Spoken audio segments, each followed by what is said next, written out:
일하시고 피곤하신데 저녁에 오셔서 피곤하셔서 잠이 오시면 주무셔도 괜찮습니다. 저는 이번엔 바로 이제 한국에서 토론토로 바로 왔더니 낮에 잠이 푹 오고 그러긴 하는데 낮잠 조금 자고 있습니다만 오늘 본문이 좀 재미가 없고 딱딱하니까 돌릴지 모르겠어서 잘 들으시면 좋겠습니다. 베드로후서 1장 1절 보겠습니다. 예수 그리스도의 종과 사도인 시몬 베드로는 하고 이제 편지를 쓰는 저자의 뜻을 밝히는데요. 먼저 그 본문을 잠시 설명하겠습니다. 베드로가 원래 이름이 시몬이었죠. 베드로라는 이름을 받아서 자기 이름을 시몬 베드로다 이렇게 말하고 있는데요. 베드로라는 말은 물론 반석이라는 뜻이죠. 돌멩이라는 뜻인데 예수께서 마태복음 16장에서 너는 베드로라 반석이라 내가 이 반석 위에 교회를 세우겠다 그렇게 말씀하십니다.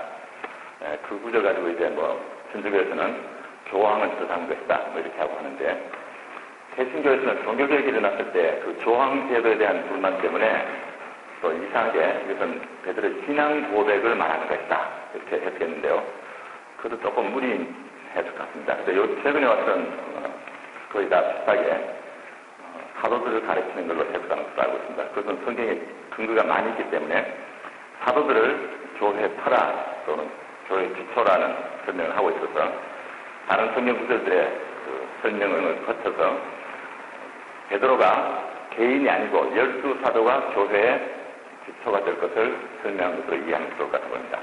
그런데 베드로 전서에서 보면 2장에 베드로가 예수님을 가리켜서 산돌이다 이렇게 말하죠. 우리가 그 산돌인 예수님에게 와서 함께 세워져 간다라고 말해서 베드로 본인은 자기를 예수께서 너는 반석이다 라고 했는데 베드로는 예수님이 바로 반석이시고 살아있는 반석이시고 우리 모두가 예수님 위해서 세워져 간다 라고 해서 어떻게 보면 예수 그리스도가 교회 기초가 되면서 또한 예수님에게서 직접 양육을 받아서 초대교회의 첫 사역자들인 지도자들인 12사도를 또한 성경에서는 예수님과 똑같은 교회 기초라고 말하고 있습니다. 베드로가 이제 그 중에 한 사람으로서 자기를 베드로로 인정하고 있는 것으로 이해하시면 좋겠습니다. 제가 단순히 베드로의 이름을 설명하기 위해서만이 아니고 이 부분을 조금 생각을 하셔야만 베드로를 이해하는 데 좀 도움이 되겠습니다. 우리 신학자들이 오랫동안 바울을 집중적으로 연구하고 베드로는 별로 연구를 많이 하지 않았습니다. 요즘 많이 하는지 잘 모르겠는데요. 그래서 대개 우리 교인들이 바울은 다 알았는데 베드로는 그냥 무식하고 어부고 변덕스럽고 예수는 부정도 했고 좀 그랬던 인물로 성격이 좀 급하고 되게 그렇게만 알고 있는데 사실은 베드로가 초대교회 기초를 놓은 굉장히 중요한 인물입니다. 우리가 사도행전을 공부해보면 1장에서부터 12장까지 베드로를 중심으로 한 유대 교회의 예루살렘 교회의 유대인들의 교회의 그 정착한 사역이 나옵니다. 근데 사도행전에 관한 책자들을 보면 오랫동안 학자들이 베드로를 좀 무시하고 베드로는 그냥 예루살렘 교회에서 그냥 유대인들에게 전도한 사람이고 실제로는 바울이 이제 13장부터 이방 전도를 한 훌륭한 사도다 이렇게 해서 사도행전의 주제를 1장 8절에 너희는 예루살렘을 떠나지 말고 여기 있으면서 전도 시작해서 예루살렘과 유다와 온 유대와 사마리아 땅까지를 내 증인이 될 것이다.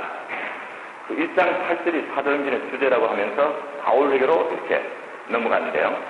사실 사도행전을 자세히 읽어보면 사도행전의 주제가 그 세계 선교가 1차적인 주제가 아니고 그건 2차적인, 3차적인 주제고 사도행전의 첫 주제는 예수 그리스도의 부활을 통해서 제자들이 드디어 하나님의 나라를 이해했다 하는 1장 3절부터 나옵니다. 1장 3절이 첫 주제입니다. 그리고 나서 이 제자들이 그러면 예수님이 부활하셔서 이루시는 이 우주적인 또는 이렇게 중생한 새로 지어진 사람들로 이루어지는 이 땅에 속하지 않은 하늘에 속한 하나님 나라를 이해한다면은 이스라엘 나라는 언제 이 하나님 나라에 들어오게 됩니까? 라는 질문을 합니다. 그 질문은 사도들이 하나님 나라를 올바르게 이해한 후에 로마 나라와 싸우는 유대 나라가 아니고 이 세상에서 하나님 나라가 세워져가는 그런 영적 이스라엘로 이해가 된 후에 한 질문입니다. 사실은. 그래서 제자들이 이스라엘 나라가 회복하시면 있습니까? 라는 질문을 제자들은 아직도 하나님 나라를 이해하지 못해가지고 이스라엘의 독립만 꿈꾸고 있었다. 그렇게 해석하는 것은 사도행전 입장을 자세히 보지 않으면 잘못된 해석입니다. 그래서 우리가 좀 조심해서 사도행전을 다 가르쳐야 되는데요. 그래서 그때부터 시작해서 1장에서 12장까지 예루살렘 교회가 기초를 탄탄히 놓았는데 그때 이 베드로의 설교나 베드로의 가르침이 상당히 중요한 역할을 합니다. 그래서 우리가 이 베드로를 좀 더 관심 있게 보시면 좋겠는데요. 다시요. 바울과 이 베드로를 조금 비교하면서 제가 설명하겠습니다.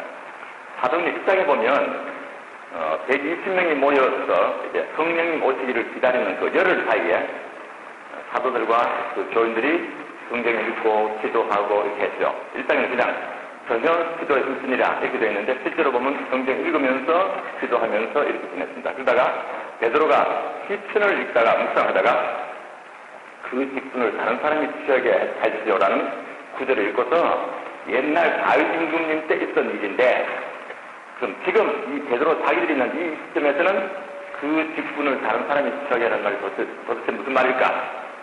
그래서 가룟유다 대신에 다른 사도를 세우라는 뜻이 아닌가라고 베드로가 이해했습니다. 이 말은 무슨 말이냐면 잘 들으셔야 됩니다. 성경 해석이 아니고 성경 해석은 다윗 임금님 때 어떤 사건이고 거기는 한 사람이 아니고 여러 사람을 두고 한 이야기인데 베드로가 성경을 읽을 때는 다윗 때보다 1000년 후죠. 1000년 후에 베드로가 이 성경을 볼 때는 그 옛날에는 그런 뜻인데 오늘 나에게는 이것이 무슨 의미가 있느냐. 그래서 여러분들이 묵상, 성경 묵상, 큐티라고 하는 성경 묵상의 내용이 바로 그겁니다. 그러니까 성경 묵상할 때 그냥 줄줄 읽고 무슨 말인지 알았습니다라고 끝나는 것이 아니고 뜻을 알았으면 그 당시에 이런 뜻인데 지금 오늘 토론토에 살고 있는 나에게는 우리 교회는 무슨 메시지냐라고 적용하셔야 돼요. 적용. 성경 묵상이 이제 적용을 가르치는데 베드로가 적용하기를 옛날에는 그런 사람들이 있어도 다윗이 이렇게 가르치는 모양인데 지금은 누구를 좋아하는 말이냐. 가룟유다 대신에 다른 사도를 세우는 뜻이 아닙니까? 이렇게 해석을 하는 것이 아니고 적용을 해야 돼요. 적용을. 어플리케이션이 되죠. 그래서 120명이 맞습니다. 이렇게 해서 이제 사도를 보존하죠. 그때 베드로가 두 가지 사도의 자격을 말했습니다. 첫째는 우리와 함께 12사도 우리와 함께 처음부터 예수님을 따라다니면서 3년 동안 제자 노릇을 했던 사람 중에 한 사람. 즉 예수님을 만나고 직접 뵙고 직접 말씀 듣고 같이 음식도 먹고 같이 왔다 갔다 하면서 함께 생활했던 사람 중에서 뽑아야 된다. 사도의 자격 중에 목격자라죠. 사도 요한이 말하듯이 예수님을 직접 보았고 함께 지내서 생활했던 목격자라야만 12사도가 될 수 있다. 두 번째 중요한 것은 근데 예수님이 십자가 죽으실 때 다 도망가고 다 회의에 빠졌는데 부활하신 후에 예수님의 설명을 잘 듣고 예수님이 죽지 않고 이 세상에서 이제 나라의 독립을 일으키는 하나의 메시아로 오신 것이 아니고 죽으시고 부활하셔서 이제 죽지 아니하실 몸으로 죽지 아니하실 영원한 존재가 되셔서 전 세계 모든 지역에 하나님 나라를 세우시는 그런 왕이다 하는 걸 깨달았죠. 그래서 부활이 굉장히 중요한 의미로 사도들에게 다가왔습니다. 그래서 부활을 이해하기 전까지는 베드로와 사도들이 예수님이 메시아됨을 이해할 수 없어서 굉장히 혼란스러웠는데 죽지 않고 현재에서 왕이 되신 게 아니구나. 만약 예수님이 죽지 않고 그냥 왕이 되셨으면 한 30년쯤 왕노릇하다가 죽으셔야 되죠. 그게 아니고 죽고 부활해서 죽지 않은 몸으로 바뀌셔가지고 그 부활 세계에 내세에 완성하게 되는 영원한 세계 속에서 그리스도가 왕이 되신 사실을 드디어 깨달은 것이 사도들의 깨달은 굉장히 중요한 것입니다.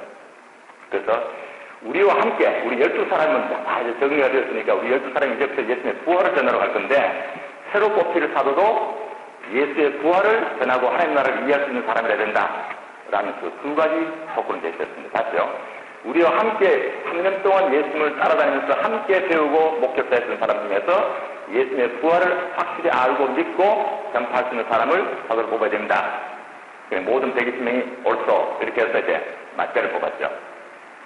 근데 어떤 학자들이 베드로가 역시 성도가 급해 좀 참았으면 나중에 바울이 12사도가 되어야 되는데 이 베드로도 성미 급하게 해서 얼른 뽑아가지고 맞자가 되고 바울이 못 끼어들었다. 그렇게 말하는 것은 전혀 성경을 잘 보지 않은 엉터리 이론입니다. 그래서 12사도에는 바울사도는 자격이 없습니다. 바울사도는 예수님을 목격한 일이 없었으니까요. 물론 나중에 이제 부활하신 예수를 만나고 예수께서 그에게 많은 설명을 해주신 것은 사실이지만 실제로 3년 동안 예수님과 만난 일이 없죠. 바울은. 그래서 이 베드로의 그 사역이 장석으로서 교회 기초를 놓는데 굉장히 중요한 역할을 하는 걸 발휘해야 됩니다. 그러고 나서 12장까지, 사도행 1장 12장까지 계속해서 잘 살펴볼 때 베드로가 설교를 여러 번 하는데 한 번도 예외 없이 한 번도 틀리지 않게 부활을 강조하지 십자가를 강조하지 않습니다. 좀 특이하죠. 주의해서 보셔야 됩니다. 이렇게 말해요.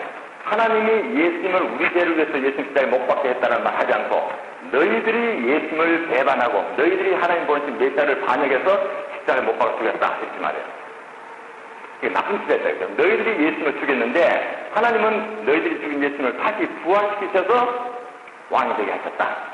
그 말을 계속 반복합니다. 그 베드로의 특징이니까 잘 이해하셔야 됩니다. 그래서 사도행전에서 베드로가 설교하면서 기초를 놓았던 초대교회의 구원론자로서 하나님 나라의 원리가 그리스도의 부활론입니다. 그것이 잘 이해되셔야 됩니다. 그러고 나서 제가 이제 바울을 다시 생각해봤어요. 그럼 바울은 다르게 했는가 하고 사도행전을 다 뒤져보면 13장에서 28장까지 역시 바울도 똑같이 부활을 합니다. 베드로랑 똑같은 설명해요. 나중에 그 바울의 글에 나오죠. 자기는 예수님을 만난 후에 사도들을 만나러 예루살렘에 가지 않고 자기는 직접 예수님을 만나고 자기는 아라비아에 갔다 오고 이렇게 해서 예수님에서 다 직접 배울 수 있는 사람을 배우지 않았다. 그 후에 사도들과 교제하기 위해서 예루살렘에 가서 베드로도 만나고 사도를 만났더니 내가 깨달은 것하고 이 사도들이 예수님에서 직접 배운 것하고 똑같더라. 이렇게 말하죠. 그리고 초대교회가 우리가 사도행전 암송하듯이 뭔가 이렇게 비슷하게 공통적으로 고백하는 내용들이 이렇게 쌓여져 있었습니다.